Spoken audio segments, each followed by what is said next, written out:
Assalamualaikum warahmatullahi wabarakatuh. Perkenalkan, nama saya Khairatul Uswa dengan akhiran NIM 16. Di sini saya akan menjelaskan materi tentang tafsir Tarbawi, yaitu materi kedua dengan Quran Surat Al-A'raf ayat 90 sampai 94. A'udzu billahi minasyaitonir rajim. Bismillahirrahmanirrahim. Wa qalal mala'ul ladzina kafaru min qaumihi la in ittaba'tum syu'aiban innakum idzal lakhasirun. Fa akhazathumur rajfatu fa asbahu fi darihim jathimin. Alladzina kazzabu syu'aiban ka'an lam yaghnau fiha. Alladzina kazzabu syu'aiban kanu humul khasirin. Fatawalla anhum wa qala ya qaumi laqad ablagtukum risalati rabbi wa nasahtu lakum fakaifa asa ala qaumin kafirin. Wa ma arsalna fi qaryatin min nabiyyin illa akhadna ahlaha bil ba'sa'i wad dharra'i la'allahum yadarrun. Shadaqallahul azim. Yang artinya, dan pemuka-pemuka dari kaumnya Syuaib yang kafir berkata kepada sesamanya, sesungguhnya jika kamu mengikuti Syuaib, tentu kamu menjadi orang-orang yang rugi. Lalu datanglah gempa menimpa mereka, dan mereka pun mati bergelimpangan di dalam reruntuhan rumah mereka. Orang-orang yang mendustakan Syuaib seakan-akan mereka belum pernah tinggal di negeri itu. Mereka yang mendustakan Syuaib itulah orang-orang yang rugi. Maka Syuaib meninggalkan mereka seraya berkata, wahai kaumku, sungguh aku telah menyampaikan amanat Tuhanku kepadamu dan aku telah menasihati kamu. Maka bagaimana aku akan bersedih hati terhadap orang-orang kafir? Dan kami tidak mengutus seorang nabi pun kepada suatu negeri, lalu penduduknya mendustakan nabi itu. Melainkan kami timpakan kepada penduduknya kesempitan dan penderitaan agar mereka tunduk dengan merendahkan diri. Baiklah, sini saya akan menjelaskan asbabun nuzul dari Quran Surat Al-A'raf ayat 90 sampai 94. Surat Al-A'raf ayat 90 sampai 94 termasuk bagian dari rangkaian kisah para nabi yang disampaikan dalam Al-Quran sebagai pelajaran ibrah bagi umat manusia, khususnya umat Nabi Muhammad secara umum. Ayat-ayat ini tidak memiliki asbabun nuzul secara khusus atau mikro yang berkaitan dengan satu peristiwa tertentu pada masa turunnya wahyu di Mekah atau Madinah. Namun demikian, ayat-ayat ini memiliki latar belakang makro yang sangat jelas, yaitu berkaitan dengan kisah dakwah Nabi Syuaib alaihissalam kepada kaumnya, yaitu kaum Madian.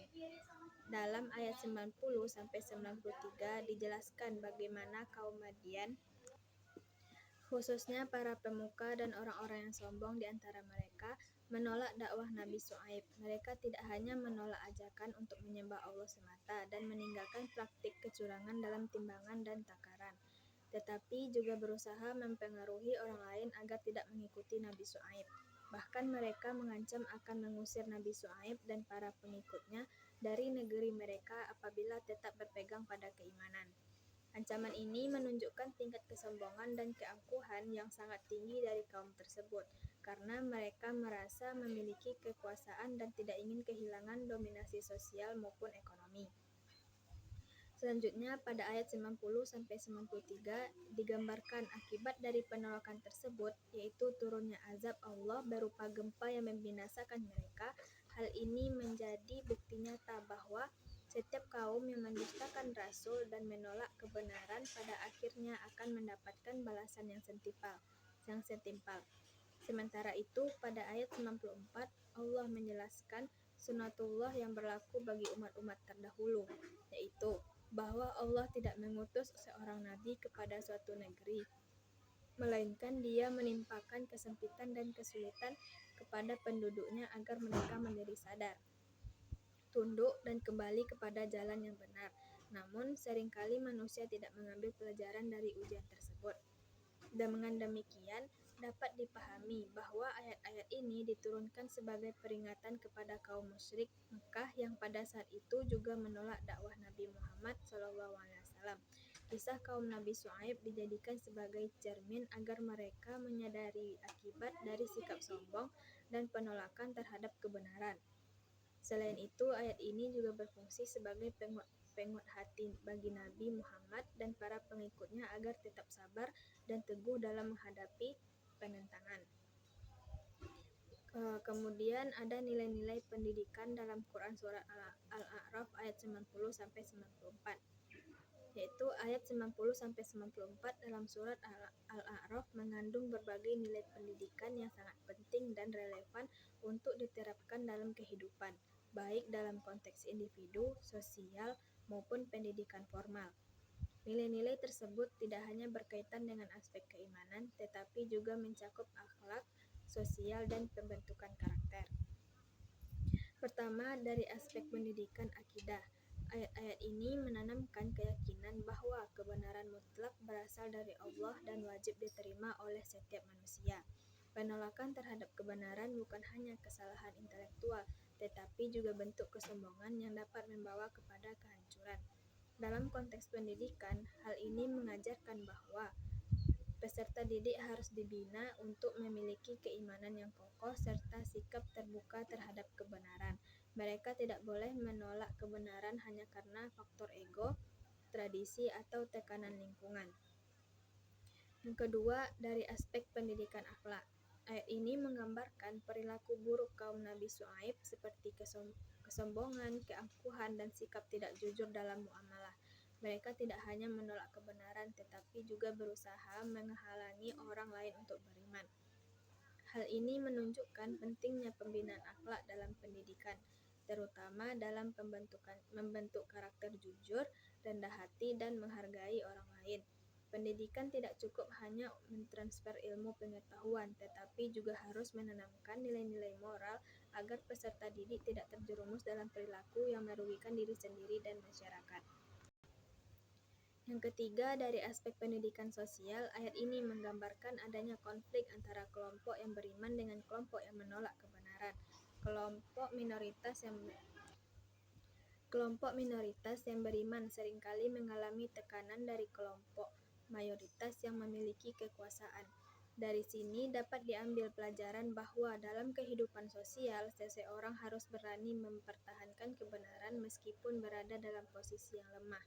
Pendidikan harus mampu membentuk pribadi yang memiliki integritas, tidak mudah terpengaruh oleh tekanan sosial, serta mampu bersikap kritis terhadap lingkungan.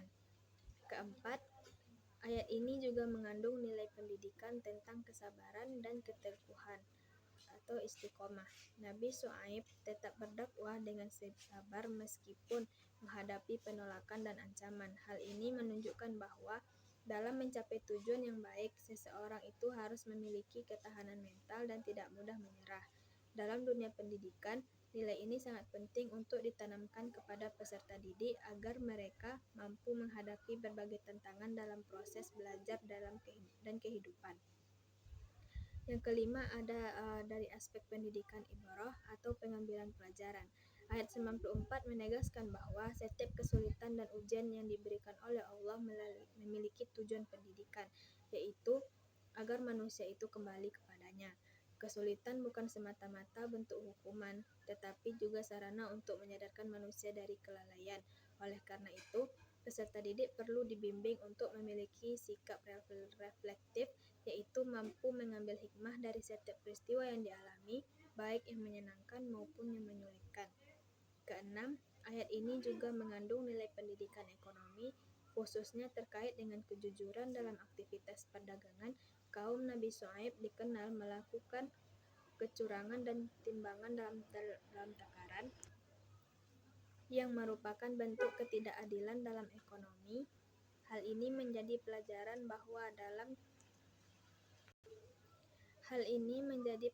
bahwa dalam kehidupan ekonomi, kejujuran dan keadilan harus dijunjung tinggi. Dalam konteks pendidikan, nilai ini dapat diterapkan melalui pembelajaran tentang etika bisnis dan pentingnya integritas dalam bekerja. Secara keseluruhan, Quran Surat Al-A'raf ayat 90-94 memberikan gambaran yang sangat jelas tentang konsekuensi dari sikap menolak kebenaran dan pentingnya membangun karakter yang berlandaskan iman, akhlak, dan nilai-nilai sosial yang baik. Ayat-ayat ini tidak hanya relevan untuk dipahami secara teoretis, tetapi juga harus diinternalisasikan dalam kehidupan sehari-hari, terutama dalam dunia pendidikan yang bertujuan membentuk manusia yang beriman, berilmu, dan berakhlak mulia. Baiklah, itu penjelasan dari saya. Sekian, assalamualaikum warahmatullahi wabarakatuh.